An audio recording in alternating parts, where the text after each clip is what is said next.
Today, I'm going to tell you about the biggest story in MMA since the ESPN deal that no one is covering with the correct context.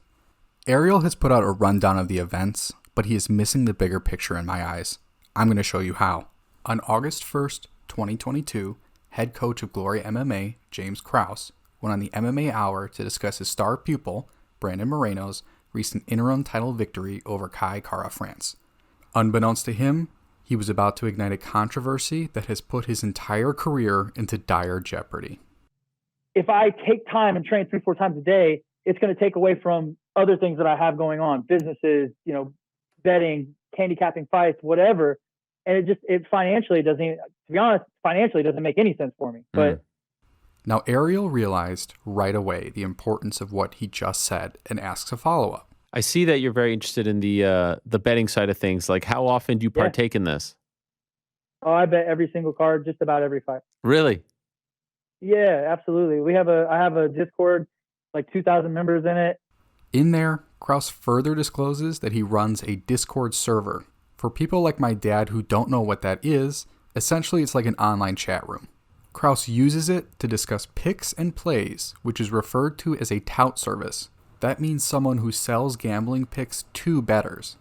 But the next part of the interview was when I realized that Krause was going to get into some real trouble. We crushed it. Last week we destroyed it. I take over people's accounts and play for them. Like I post the losses, myself on some accounts. This is a serious ethical violation. Gambling accounts are tied to social security numbers for this very reason. Gambling sites have to confirm that you are the person you say you are. By admitting to taking over someone's account, Krause opens himself up to major, rational questions about the possibility that he could be hiding his gambling by using dummy accounts. This further opens the door to the possibility that he could hide fixing fights, which is what most people focused on in the aftermath of the interview. But Krause then says something important for later. I do pretty well. I make more money gambling on MMA than I do anything else. Come on, more than even coaching? Oh, God, I don't make shit on coaching. Really? Yeah, no, it's absolutely not. Continuing with the interview, Krause again admits to a further ethics violation here. And just curious, like the Moreno fight, like fights that you're involved in, will you bet on those too? Yeah. Wow, that's sometimes. Yeah. Did you bet on Brandon? Of course. He was a big favorite, though. 2-1. No, that's not a big favorite. Oh, he was okay. Well, what did he close at? 205. Notice that he has the ending gambling line of Moreno's fight memorized. And what was Ariel's follow-up question to this stunning admission? Overall, how'd you do Saturday? Krause then explains the structure of how he makes money through the Discord. Dude, and when you say we, what do you mean by we? The Discord? The Discord, the group. Got it. The group we're in. I post the plays and people, And do people pay you for this? For the picks? Yep. Wow, and that's lucrative. Yep. Look at you. But it does. But they make way more. You know what I mean? Sure. Like we have a couple different entry level positions. Like we have a $50 a month and I have a $2,000 a month. But they make way more than they pay. That's for sure. But Ariel surely pushes back now, considering the simple connection that bettors are paying Krause for inside information, right? And just if someone wanted to join this, how can they sign up for this? How does that work? No. He records a sales pitch for Krause's unethical gambling ring. He seems to be blinded by his own distaste for the UFC's pay structure with regard to fighters and coaches, leading him to have a bit of tunnel vision to these ethics violations. So, I listened to this live and immediately realized the problems it was going to cause for James Krause, but didn't think much of it. The UFC tends to handle punishments off the record and in-house, so I expected a slap on the wrist behind closed doors. But the following events shocked me. On October 15th of 2022, Krause and his fighter, Mana Martinez, had just finished the second round of his fight when the ESPN production team went to Krause for his coaching corner. Here, take this. We're good. Do you understand what I'm saying? Yes, sir. You're doing f***ing around too much. This is your fight to win. Yes, sir. You've hurt him like 3 times now, and you f*** around. Let's We'll go. take a quick Stay sharp 30-second break and be back with round 3. As a devoted member of MMA Twitter, I saw immediately a massive amount of jokes and insinuations that James had placed a bet on this fight and that he was coaching his fighter to win him the bet. I want to say officially that I do not know if he had a bet on the fight, and I doubt that a hypothetical bet was on his mind at all, but the insinuation was still there. 2 days later, the UFC sends out a memo to all fighters updating their conduct policy to ban fighters, coaches, and family members from gambling on fights that they are a part of. I think it would be incredibly coincidental if this wasn't linked to the public perception generated by Krause's admission on the MMA Hour combined with the coaching in that fight. But things largely went quiet from there, and I sort of put it in the recesses of my brain. I only realized how massive a problem this could become on October 22nd at UFC 280. For those that don't know, TJ Dillashaw lost by TKO to Aljamain Sterling after repeatedly dislocating his left shoulder. In his post-fight speech, he admitted to the following. I got to apologize to the weight class. Kind of held it up. I completely blew my shoulder out the end of April as soon as I started getting ready for this, and I probably dislocated a good 20 times throughout training camp. This is by far the toughest training camp I've been through because of that, emotionally, you know. That's why I was talking so about his weak stand-up, because I didn't want him to wrestle, man. I knew that was the case. I told the ref in the back before he came out that most likely my shoulder is going to pop out. If it does, I'll get it back in. Please do not stop it. Unfortunately, the second round, you know, I couldn't push up off my shoulder. So, hats off to Aljamain for doing what he does, and great win, you know. It was this admission that set the gears in motion for this video, because this created a massive question in my mind. Why didn't the UFC disclose it? Why did the fight happen?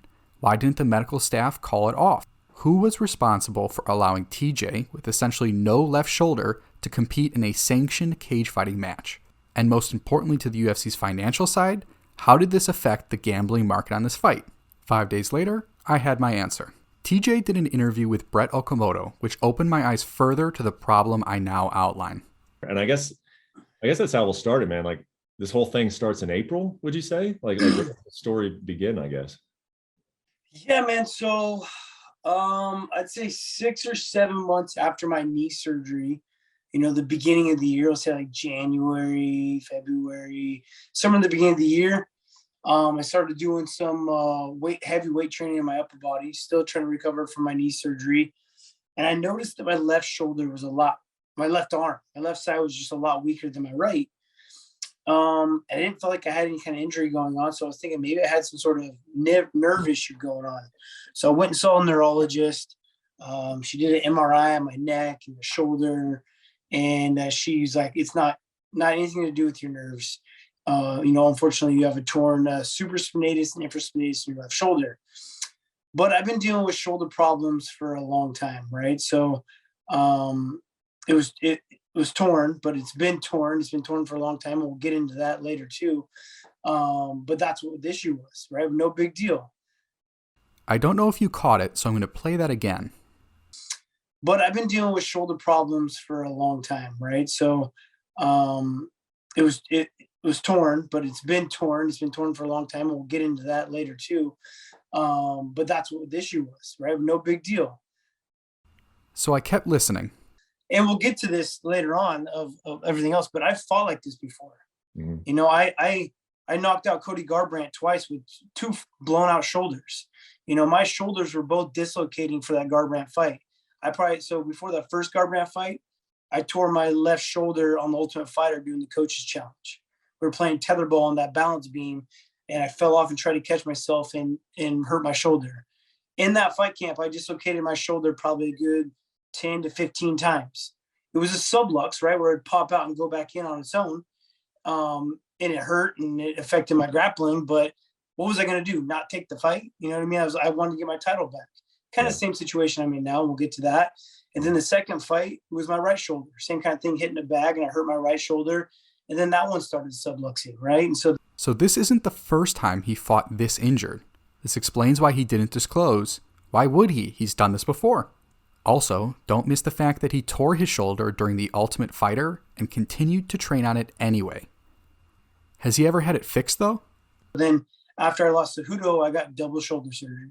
I didn't just get double shoulder surgery because I wanted to. I got it because I needed to, but something I'd been putting off because I had big title fight after big title fight. Look. This shocked me. I can't imagine the mindset it would take to get into a cage with Cody Garbrandt and Henry Cejudo with blown shoulders. I'm going to repeatedly come back to this interview, so keep it in the back of your head. Like Helwani before him, Brett continued to miss the forest for the trees in his follow-ups. He asked questions mainly through the perception of fighting, not with a mind on TJ as an individual person. So we are now going to skip 9 days forward to the fight that truly ignited the powder keg of issues. Darrick Minner takes on Shaylon Nurdenbecki. Near the midpoint of the first round, Darrick Minner seemingly blew his knee on a kick before throwing another kick that clearly showed his knee was compromised. Not an uncommon occurrence in MMA, it's a truly brutal sport. What was controversial was the evidence coming out immediately after the fight ended, showing that in the hour prior to the opening bell, a number of individuals had put down serious amounts of money on Minner to lose. And it is implied that a sizable portion of that money was on him to lose by TKO in the first round. And of course, who is Minner's coach? James Krause. Fight-fixing allegations abounded, but the UFC remained typically silent on the matter.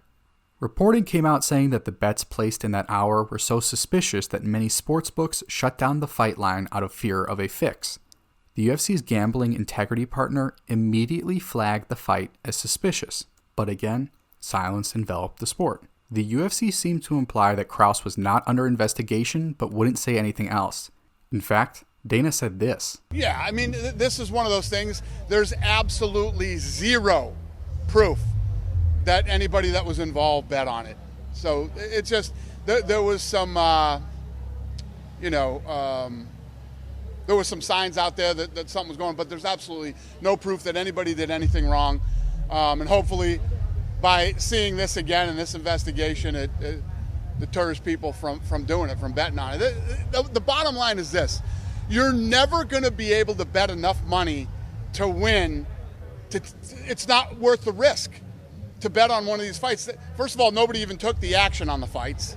You know, they just saw that type of action was trying to come in, and it got shut down. But hopefully you see how easy that is to detect now, and the risk is not worth the reward. But that was until November 19th of 2022. Miles Johns fought Vince Morales to a decision victory, and in his post-fight speech said the following. My coach last night at the dinner table got pulled, and they said the UFC was suspending him, so he couldn't be here in my corner. So I got my pops, I got my two brothers with me right now. And who is that coach, you ask? James Krause. Again. 5 days later, James Krause shut down the betting Discord service called the 1% Club. Now I want to pause here. Something happened in the editing of this video. That audio I played for you of Johns talking about Krause came from a recording I took of the post-fight interview direct from the ESPN Plus replay of the fight. To save myself some time in the editing of this video, I downloaded a Chrome browser extension to more easily pull clips for this video. I then downloaded the one from the UFC's YouTube posting of the post-fight interview, and while cutting it up, realized that the audio clip was not in the official posting on YouTube. What I mean is that the UFC edited out Johns saying Krause was suspended from their official posting of his post-fight speech. You can only find that audio I used if you scrub to the end of the fight replay on ESPN Plus and manually pull it. Don't take my word for it. I'm going to show you my pulling right now. My family across the state, almost across the United States. My coach last night at the dinner table got pulled, and they said the UFC was suspending him, so he couldn't be here in my corner. So I got my pops. And now the UFC's. I took this fight on 2 weeks' notice. I just changed gym, moved my family across the state, almost across the United States. So I got my pops, I got my two brothers with me right now. I make no statement for what this means. I leave it in your very capable, logical hands. And the final point of our timeline. On December 1st, 2022, AGCO, or the Alcohol and Gaming Commission of Ontario, suspended gambling on UFC events. The next day, AGLC, which is comparable to the AGCO, but for Alberta, Canada, made the same move. And the final event I will cover in terms of active news, the same day of the AGLC's statement, James Krause was banned from coaching in the UFC, and any member of his gym was banned from competing in the UFC as well. This is the endpoint of the history that I will cite in this video. Anything that occurred after December 2nd, 2022 will be considered the future based on the writing of this essay. In this admittedly incredibly long essay, I'm going to tell you why you should care and what I think may happen. I want to thank @FinesseMMA135 on Instagram, who sent me a question that started all my research on this topic. Up front, I don't think that the UFC has a consistent problem with fight fixing at all. Why do I feel confident? Because TJ admits to telling no one about his injury, even family members that bet on him. I fully believed that I was going to go in there and get this victory. There's never once in my life I didn't think that I was going to go in there and get this victory against Aljamain Sterling. My coaches believed it. My training partners believed it. I had, friends and family that placed bets on me, like big bets on me that I was going to go in there and get it. Obviously, I'm not telling them or anything what's going on, right? Especially because I believe I'm going to go in there and get the win. Remember that his fight was 5 days after the memo saying people related to fighters can't gamble on their fights. Did Brett press him on this? No. Did the UFC punish him for this? Not that I have seen. So here's the thing. Again, I doubt fights are fixed with any regularity. But I do think that the UFC has a problem with the perception of fight fixing that will only continue to grow and cause greater and greater problems for the UFC financially. I believe the UFC is only now realizing the totality of the problem and is overreacting without thinking much about the consequences nor the precedents they are setting. But the dominoes have already started to fall, and I think this is only going to get much, much worse. And here's why.